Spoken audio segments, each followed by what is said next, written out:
ఆదిలో దేవుడు ఏదెను అనే అందమైన తోటను సృష్టించాడు.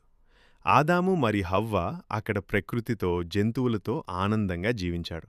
అక్కడ బాధ లేదు, భయం లేదు, దుఃఖం లేదు. ఆ తోట మధ్యలో ఒక ప్రత్యేకమైన చెట్టుంది.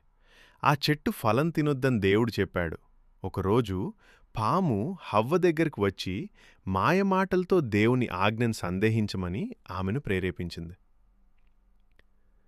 ఆ ఫలం చాలా అందంగా, ఆకర్షణీయంగా కనిపించింది. హవ్వ ఆ ఫలాన్ని తీసుకొని తిన్నది. హవ్వ ఆ ఫలాన్ని ఆదాముకిచ్చింది. సందేహంతో ఉన్నప్పటికీ ఆదాము కూడా ఆ ఫలాన్ని తిన్నాడు. ఆ క్షణంలో అన్నీ మారిపోయాయి.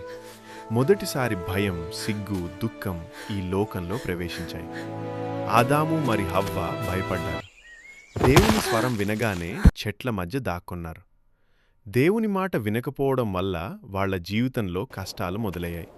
ఆదాము హవ్వ బాధతో ఏదేను తోటను వదిలి వెళ్ళిపోయారు. వారి తప్పిదంలో కూడా దేవుడు మానవాళికి ఆశని ఇచ్చాడు. ఒకరోజు విమోచనం వస్తుందనే వాగ్దానం చేశాడు.